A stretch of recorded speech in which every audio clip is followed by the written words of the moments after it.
I used to spend the night in hotel parking lots. What was I gonna do? I ain't had nowhere to stay, so I lived in the car. I had $35. And I said, come on, God, man, I've been trying to make this dream come true. You done left me out here like this. And I was crying so hard that he just said, I didn't like hear a voice or nothing, but he spoke to me in Harvey. He said, if you get up, I'm gonna take you places you ain't never been. Now I was finna quit. So I said, skip it. I'm gonna quit anyway. So I got in my car, I went to a payphone, and I was gonna call my dad. You remember back in the day where you could punch in a code and call your answering machine and get your messages? So I called and I punched in the code and it said, doop. He said, hey Steve, this is Chuck Sutton with Showtime at the Apollo. We saw a tape of you. You're very funny.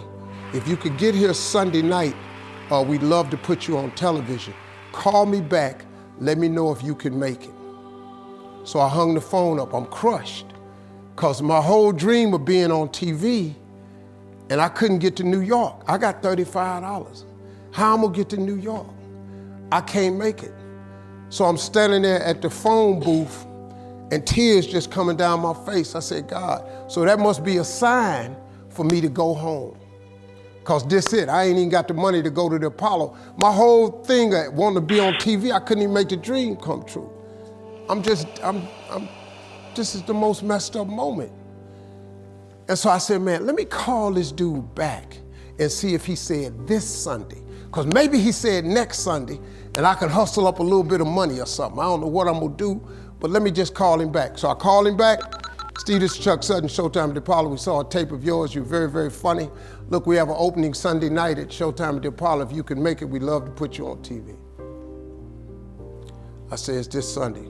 Before I hit the button, I heard, doop, you have another message. Now, it wasn't there before. So I punched my code in, I listened to the second message. It said, Steve Harvey, this is Tom Sobel from the Comedy Caravan. This was a Thursday.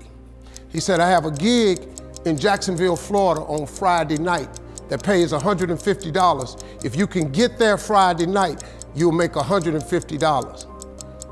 So I called him back and I said, hey Tom, did you get a gig away? He said, no, it's still available. He said, can you get there? I said, I'm in Pensacola, Florida. I'm 3.5 hours away. So I drive to Jacksonville, Florida, and that night I made the 150. The club owner said, man, you funnier than the guy we hired. If you stay tomorrow night, I'm gonna give you another $150. So now I got $300 now. So I get on the phone, I call Chuck Sutton. I say, hey man, is the gig still available at Showtime at the Apollo? He said, yeah, we got one opening left. I said, I'll be there. So I called Eastern Airlines, who used to be open back then. They had a special for $99 going from Jacksonville, Florida to New York round trip. So I parked my car at the airport. I got it.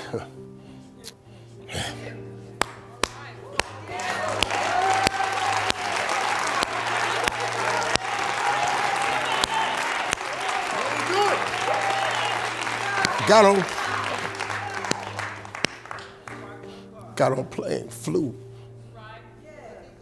Everything I had was in 2 bags. Got to the Apollo. I said, hey man, I'm here. I got there at 11 o'clock in the morning. He said, you can't stay here because you don't come on to the late show tonight. I said, man, I ain't got nowhere to go. I said, if you just let me stay in this building, man, I ain't gonna move around nothing. I ain't got nowhere to go. I'm in Harlem, I can't go back out here. I got these 2 bags. I got victim wrote all over me, man. So he said, all right, if you go upstairs, don't come down. So he put me in the dressing room on the 6th floor. So that's where all the comedians were. So I stayed up there. I got hungry around 3 o'clock, man. I couldn't take it no more. So I went back downstairs, a dude named Alton Liston. I said, hey man, he said, man, I thought I told you, don't come down them damn steps. I said, hey man, I'm just hungry, man. I said, let me go to that KFC I saw on the corner. Just let me get some chicken. I'll come right back. He said, man, if you ain't back in 20 minutes, you ain't getting in this building. So I went, bought me some chicken, came back. So the comedians started coming in the building. They started coming up on the 6th floor. So I meet this guy named D.L. Hughley. I introduce myself, he introduced himself. I'm sitting there, another guy come in named Dwayne Johnson. Then this other dude walked in named Jamie Foxx. And I introduced myself. We don't know each other, ain't none of us famous. It's 1991, man. They gave everybody the lineup. I was on the last show of the night. I don't go on to 11 at night. I done had this 4 pieces of chicken. I'm starving, man. That chicken done wore off. I'm nervous, man. I'm about to throw up. D.L. Hughley went downstairs. D.L. Hughley got booed off. Dwayne Johnson got booed off. Jamie Foxx went down there and got booed. They booed Jamie, then Jamie started singing. And then they started clapping. And Jamie had their ass, then he went back to them jokes, and they got his ass. So I'm walking down the steps and I see Jamie sitting on the steps. I said, hey man, hang in there. He said, man, that ain't never happened to me before, man. This is crazy. This Jamie Foxx, man, one of the most talented people in all of comedy. And now, you don't even know how nervous I am, man. I can't even, my breathing is shot because these dudes been booed. So I walk out, I had wrote this joke. Mike Tyson had got in a fight in Harlem with this heavyweight named Mitch Green. Mike Tyson had hit the dude in the eye in the store. Now he was on the news, his eye was swollen. So the joke I wrote was, they was interviewing Mitch Green and he was telling everybody what happened, but his eye took over the interview. And I wrote this joke that his eye started talking and was just, I tell you what happened. The heavyweight champ's fist is coming towards my face. I just said, Lord, Lord, Lord. And I wrote this whole joke about this dude's eyeball talking. And when the punch came, and all this here, the Apollo, man, they went crazy. They lost their mind. I got a standing ovation, man. I walked off stage, man, just started crying. I couldn't believe it. They paid me. I made $750 for being on TV for one night. I'd never made $750 telling jokes in one night. And so that was my first television appearance. A couple weeks later, Sinbad was the host of the show. He got this job on Different World. And so he quit. And so Mark Curry became the host.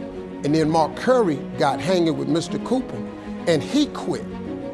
And they came to me and said, would you come back to New York and host amateur night for us to just try you out?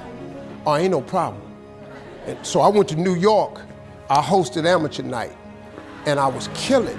But every time we went to commercial break, I was supposed to let the warm-up act take over like Ruben does. But I knew not to let the warm-up act do that because he would change the attitude of the crowd because the Apollo was a wild place. So I stayed out there. I did the warm-up and the hosting. And I created a bond with that audience. And that's how I got on TV. It was my very first TV show. I hosted Showtime at the Apollo. I ended up being the longest running host in the history of Showtime Apollo. I did that show for 8 years. Nobody ever did it for 8 years. And that was my turn back moment. See, in your life, everybody has a turn back moment. You have a moment where you could go forward or you can give up.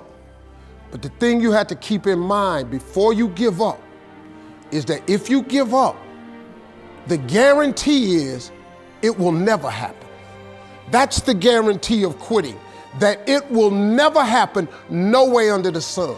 The only way the possibility remains that it can happen is if you never give up no matter what. Because God is always coming. He's never too late.